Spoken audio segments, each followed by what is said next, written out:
আসসালামু আলাইকুম। কেমন আছেন সবাই? আল্লাহর অশেষ রহমতে আমরা কিন্তু ভালো আছি। এই যে সকাল সকাল আলমারি খুললা আর কি কম্বল দেখতাছি না, কম্বল নেওয়ার জন্য খুঁজতাছি কোনটা বের করব। তো কালকে রাত্রে শেষ রাত্রের দিকে এত পরিমাণ আর কি ঠান্ডা লাগছে আমার, আর কি সবসময় যে পাতলা কম্বল বা কাঁথা রাখি আর কি সাথে, ওইগুলো না মনে হইতেছে যে হইতেছিল না। তো ঘুম থেকে উঠে মেয়েরা বলতেছিলাম যে আগে কম্বল বের করো, কারণ পরে রোদ্রে দিয়ে আসলে শুকাইলে তো করা যাইব। তো কম্বলগুলো নেওয়ার আমি যেটা প্রয়োজন এটা নেওয়ার পর বাকিগুলো কিন্তু আমি আবার এই যে একটা ওড়না দিয়ে ঘুরে রাখছি আলমারিতে রাখলে, তারপরেও কেন জানি মনে হয় আমার কাছে যে ধুলোবালি যায়, সেজন্য আমি একটা ওড়না দিয়ে ডাইকে রাখি আর কি।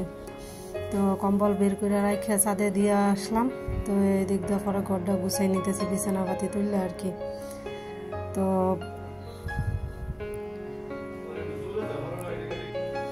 প্লিজ ভিডিওটি কেউ টেনে টেনে দেখবেন না, সম্পূর্ণ ভিডিওটি দেখেন, ইনশাল্লাহ ভিডিওর কোনো না কোনো অংশ আপনার কাছে ভালো লাগবে। আপনি যদি আমার চ্যানেলে নতুন হয়ে থাকেন প্লিজ চ্যানেলটা সাবস্ক্রাইব করে পাশে থেকে যাবেন, বেল বাটন অন করে রাখবেন যাতে ভিডিও ছাড়ার সাথে সাথে আপনার কাছে পৌঁছে যায়। আর যারা এই কাজটি করে নিয়েছেন তাদেরকে অসংখ্য ধন্যবাদ। তো এদিক দিয়ে আমি বিছানাটা গুছিয়ে নিতেছি। এই বেডশিটটা বিছিয়েছি বেশ কয়েকদিন হয়ে গেছে, তো মনে হইতেছে যে ময়লা হয়েছে, তো বেডশিটটা তুললে ধুয়ে দিব, অন্য আর একটা বেডশিট বিছাবো আর কি।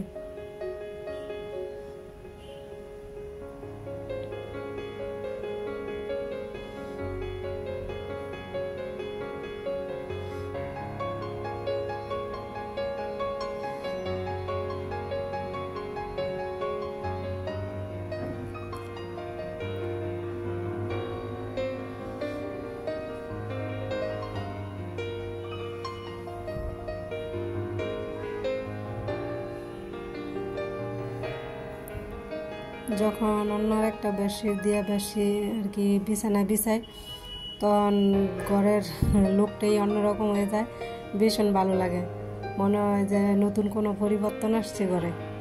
শুধু একটা বিছানার চাদর বদলানোই অনেকটুকু পরিবর্তন হয়, অনেক ভালো লাগে কাজ করে। তো ঘর দুয়ার গুছানো শেষ, আমি চলে যেতেছি রান্না বাড়া করতে। তো বেগুন আনছিলাম, মনে হইতেছে ঘরে অনেক সবজি আছে, এখনও বেগুন দেখে মনে হইতেছে যে বেগুনগুলো একবারে আর কি কেমন থুবায়া থুবায়া কুচকায় যাইতেছে চামড়াগুলো। তো ভাবলাম যে আজকে বেগুনটাও ভাজি করে নিই। বেগুন ভাজি তো বরাবরই আমার মেয়েদের খুব পছন্দ, তো নষ্ট না করে ভাজি করে দিলে, খোলা দিয়ে দিলে খাওয়া হয়ে যাবে আর কি। তো বেগুন ভাজি করব।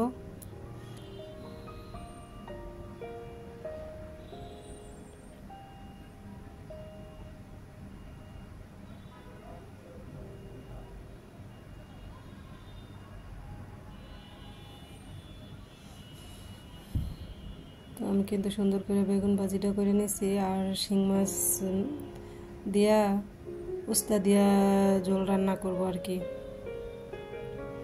উস্তা আর আলু দিয়া। তো মাছগুলো ভালোভাবে ভাজে নিতেছি, তারপর আলুগুলো আমি ভাজে নিব।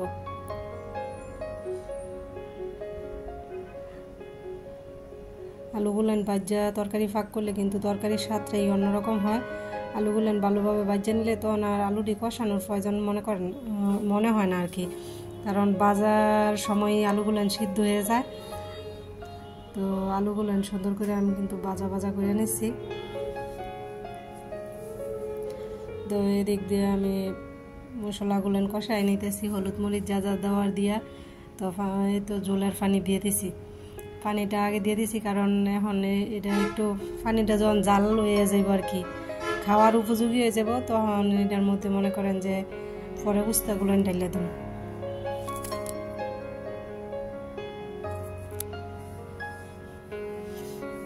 উস্তাগুলো আমি খুব পাতলা করে সুন্দর করে কেটে নিচ্ছি।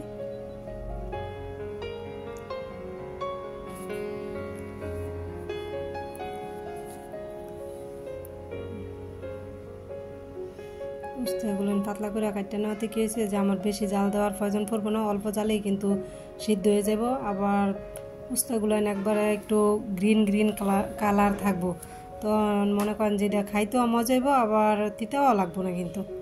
তো এই দিক দিয়ে কিন্তু আমি মাছ, তারপরে কাঁচামরিচ, ধনিয়া পাতা সব কিছু একসাথে দিয়ে দিছি, কারণ এখন আর বেশি জাল করতে হইব না, অল্প একটু জাল দিয়া তারপর নামাই নিব আর কি। তো যারা যারা ধৈর্য সহকারে এতক্ষণ ধরে আমার ভিডিওটি দেখছেন, প্লিজ একটা লাইক দিয়ে যাবেন। আপনার একটি লাইক আমার ভিডিওটি আরও অসংখ্য মানুষের কাছে পৌঁছে দিতে সাহায্য করবে। যারা চ্যানেলটি এখনও সাবস্ক্রাইব করেননি, প্লিজ চ্যানেলটা সাবস্ক্রাইব করে নিন। তো এই যে আমার কিন্তু খুব সুন্দর তরকারিটা রান্না হয়ে গেছে। তরকারিটা খেতেও কিন্তু বেশ মজা হয়েছিল।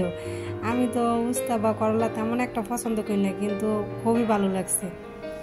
আর এই যে এদিক দিয়ে আমার পছন্দের আর একটা খাবার বসাই দিয়েছি, এটা হচ্ছে ওই যে পুঁই শাকের গুঁড়া, ওই দিন বাজার থেকে নিয়ে আসছিলাম, ওইটা তো আপনাদের দেখাইছিলাম। তো এটা আজকে শুটকি দিয়ে পাক করবো আর কি।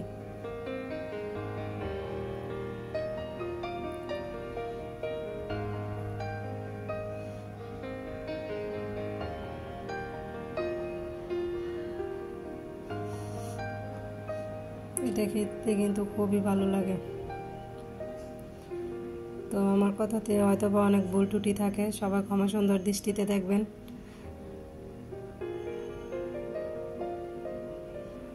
আর মনে করেন অনলাইন জগতে আমি কিন্তু একবারে নতুন, এর আগে আমার আর কি অনলাইন সম্পর্কে কোনো অভিজ্ঞতা ছিল না, বা ইউটিউব বলেন, টিকটক বলেন, ফেসবুক বলেন, আর কি অনলাইনের যত আছে আমি কিন্তু কোনো কিছুতে অ্যাক্টিভ ছিলাম না, একবারে সম্পূর্ণ নতুন। তো সবাই আমাকে সাপোর্ট করবেন প্লিজ।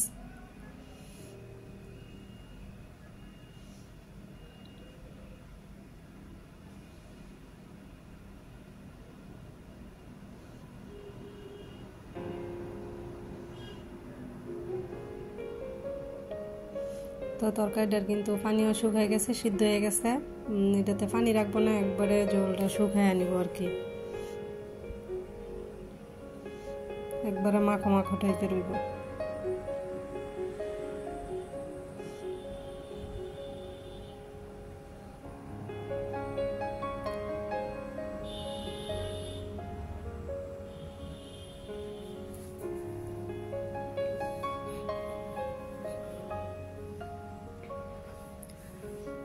এই যে এদিক দেখেন কিউট একটা হেয়ার দিয়ে কিন্তু আমি চাউল মাইপা নিতেছি। হেয়ারটা কিন্তু খুবই সুন্দর। তো এই হেয়ারটা কিন্তু আমার মা আমার দিছিল। আমার মা তো বানাইতে পার না, বা আমার মা এটা রংপুর থেকে কার হাতায় জানি কিনে আনাইছিল, 2টা না 3টার মতো। তো আমারও দিচ্ছে, আমার বোনদেরকেও দিচ্ছে আর কি। তো এটা দিয়ে আমি চাউল টাউল মাপি, বা সবসময় রান্না করার জন্য আর একটা গ্লাসের মতো আছে মাপার, ওইটা দিয়েও মাপি। তো এটা কিন্তু বেতের তৈরি, খুবই সুন্দর। তো এদিক দিয়ে কিন্তু আমি চাউল মাপে নিতেছি, এগুলো হচ্ছে আতপ চাল, পিঠা বানানোর জন্য।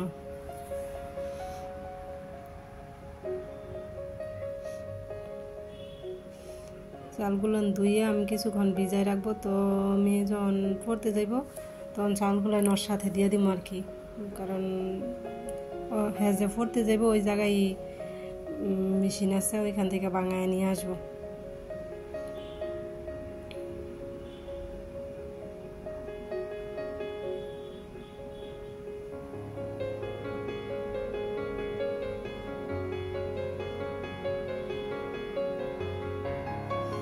তো চাউলগুলো ভিজায় কিছুক্ষণ রাখে দিব, তারপর পানিটা জড়াইতে দিয়ে দিব আর কি।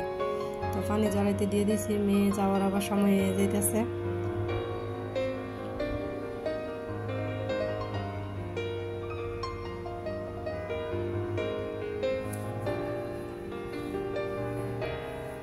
হয়তো আজকের ভিডিওটা একটু লং হয়ে গেছে, কষ্ট করে সবাই দেখে নেবেন।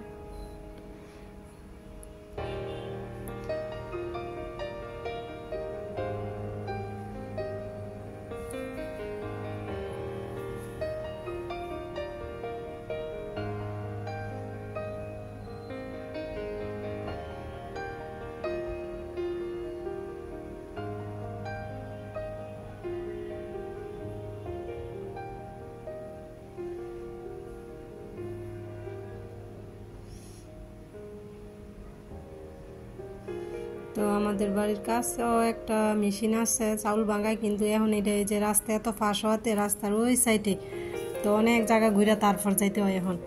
তো এই জায়গায় আর এখন আর ভাঙানো হয় না, বাজার থেকে ভাঙায় আনা হয়। তো আমার মেয়ে আসার সময় গুড়িগুলো ভাঙায় নিয়ে আসছে। তো নিয়ে আসলে কি হবে, পিঠা আজকে আর খাওয়া হবে না। চাল ধুইলাম, গুড়ি ভাঙাইলাম, কিন্তু পিঠা খাওয়া হবে না। তো আমার মেয়ে বলতেছে, বড় মেয়ে বলছি যে আজকে পিঠা বানাবো, মেয়ে বলতেছে আম্মু আজকে বানায়ও না।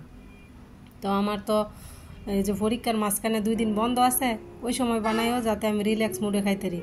পরীক্ষার টেনশনে নাকি আর ভাল লাগে না। তো মেয়ের আবদারে আমি কিন্তু গুড়িগুলো রাইখে দিতেছি ফ্রিজে।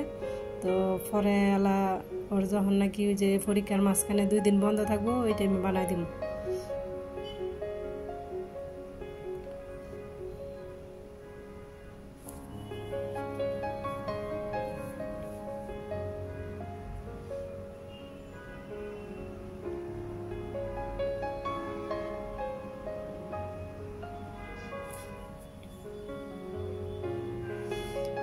তো আমি যেহেতু অনলাইন জগতে একবারে নতুন, হয়তো বা আমার ভুল ত্রুটি থাকতে পারে, তো চাইলে কিন্তু আপনারা জানাতে পারেন যে এইরকম না ওই রকম করে করলে সুন্দর হইব, ভালো হইব। তো আমি খুশি হব যদি আপনারা এরকম কমেন্ট করেন যে এটা বা ওইটা ভুল হয়েছে, এটা এরকম করে না করে একটু এমনি করলে সুন্দর হইতো। ঠিক আছে? তো আপনারা তো অনেকেই অনেক বছর যাবৎ বা অনেক দিন যাবৎ এই জগতে আছেন।